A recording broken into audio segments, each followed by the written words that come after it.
ایک فلائٹ تھی جس کا نام تھا لاکہیڈ الیکٹرا۔ اس کا ایک میسج آتا ہے لوگوں کے پاس اور اس پائلٹ کے ورڈز تھے: "we are on the line 157 to 337 flying on north and south". کس کو کیا پتا تھا کہ یہ ورڈز لاسٹ ورڈ بن جائیں گے۔ اس کے بعد وہ پلین ہوا میں ہی غائب ہو گیا۔ اس کے بعد کیا ہوا، اس پائلٹ کا کیا ہوا، پیسنجرز کا کیا ہوا، وہ لوگ کہاں گئے، کسی کو کچھ نہیں پتہ۔ یہ سوال آپ کے نہیں بلکہ اس پوری دنیا کے سوال ہیں جو ایک بہت بڑی مسٹری بن کے سامنے آئی ہیں۔ تو جانتے ہیں اس کہانی کو بہت ڈیپ میں۔ اگر آپ نے میرے چینل کو ابھی تک لائک نہیں کیا ہے یا سبسکرائب نہیں کیا ہے تو پلیز کریے، اور without wasting any time start کرتے ہیں۔ 1897 میں ایک بچی پیدا ہوتی ہے جس کا نام اس کے پیرنٹس رکھتے ہیں ایمیلیا ایئرہارٹ۔ وہ جب پیدا ہوتی ہے تو موسٹ آف دا ٹائم اپنے گرینڈ پیرنٹس کے ساتھ گزارتی ہے۔ جب وہ جیسے ٹین ایج میں آتی ہے اس کے پیرنٹس ایک شہر سے دوسرے شہر شفٹ کر جاتے ہیں۔ اسی دوران ورلڈ وار 2 بھی چھڑ جاتی ہے، تو اس کو ایک اسٹیشن دیا جاتا ہے کہ لوگوں کا خیال رکھنے کے لیے، تیمارداری کرنے کے لیے، اور ایسی ہی کئی چیزیں اس کو سکھائی جاتی ہیں۔ اس کے اندر وقت کے ساتھ چلتے چلتے اس کو پائلٹ بننے کا شوق ہو جاتا ہے۔ وہ پائلٹ اڑاتی ہے، چھوٹی چھوٹی جگہوں پہ اس کے بارے میں جانتی ہے، اور ایک دن اپنا خود کا ایروپلین خرید لیتی ہے۔ اس کا خواب تھا کہ وہ دنیا کی سب سے بہترین پائلٹ بنے۔ یہ آج کے زمانے میں بہت کامن ہے کہ کوئی لڑکی پائلٹ بنے اور جہاز اڑا لے، لیکن اس دوران 90s 30s 20s کے دوران یہ بات کامن نہیں تھی، بلکہ ایک بہت ڈینجرس اور ایک ایڈونچر بات تھی۔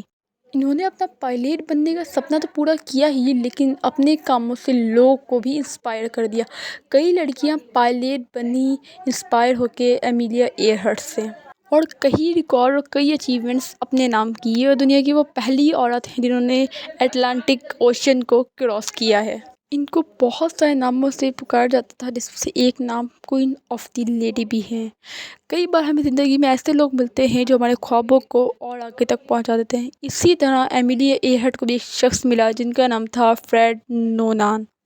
فریڈ نونان نیوی کے خود ایک کیپٹن تھے۔ فریڈ کا خواب تھا کہ وہ دنیا کے ہر کنٹری کو ایکسپلور کریں، اور ان کو ظاہر سی بات ہے اس چیز کے لیے کسی پائلٹ کی ضرورت تھی۔ تو وہ اپنا ورلڈ ریکارڈ سیٹ کرنے چاہتے تھے اور ان کو پائلٹ بننے کا شوق تھا۔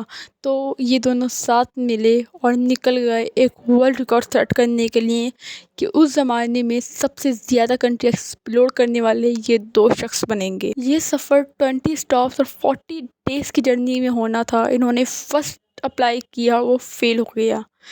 ان دونوں نے سیکنڈ ٹرائی لیا 1937 میں۔ انہوں نے 22,000 مائلز آسمان میں ٹریول کرنے کے بعد ان کو ایک جگہ اسٹاپ لینا تھا، ہاؤلینڈ آئلینڈ میں، لیکن لینڈ کرنے سے پہلے ہی ان کا جہاز آسمان میں غائب ہو گیا، اور ان کے لاسٹ ورڈز تھے: "we are on the line 157 to 337 flying north to east". Lockheed Electra نام تھا اس فلائٹ کا، جہاز کا، لیکن یہ فیمس ایمیلیا ایئرہارٹ مسٹری کے نام سے ہی ہے۔ اس کے بارے میں بہت ریسرچ ہوئی، اینڈ فائنلی 1939 میں اس چیز کو کلوز کر دیا گیا اور یہ کہہ دیا گیا کہ سارے کے سارے مر گئے۔ ایمیلیا ایئرہارٹ کے شوہر نے ایکسٹرا پیسے دیے تاکہ یہ ریسرچ کنٹینیو کی جا سکے اور انفارمیشن لی جا سکے کہ آخر ہوا کیا ہے۔ وداؤٹ اینی ایویڈینس اس چیز کو کلوز کر دینا اور کہہ دینا کہ وہ شخص مر گئے، یہ بات تھوڑی عجیب ہے۔ جب کوئی چیز پروو نہیں ہوتی تو اس پہ کانسپریسی تھیوریز ہی دی جاتی ہیں، کیونکہ اس کے اوپر کوئی ایتھینٹک ریزن نہیں ہوتا۔ تو ایسی ہی اس مسٹری کے اوپر بھی کانسپریسی تھیوری کئی زیادہ ہیں، جن سے کچھ جو لوگوں کو زیادہ ایتھینٹک لگتی ہے میں وہ آپ کو بتاتی ہوں۔ کچھ لوگ کہتے ہیں کہ ان کو ہاؤلینڈ آئلینڈ پہ اترنا تھا، لیکن وہ کسی اور اس جیسے سملر آئلینڈ پہ اتر گئے، جس کی وجہ سے وہ لوگ کنفیوز ہو گئے اور وہ اسی جگہ پر گم گئے۔ اور کچھ یہ کہتے ہیں کہ ان کا پلین کریش ہو گیا اور کسی اوشین کے اندر گر گیا، جو ہمیں ابھی تک مل نہیں پا رہا ہے۔ اور اب میں آپ کو بتانے والی ہوں کہ ایسی تھیوری سننے مجھے تو بہت فنی لگی ہے۔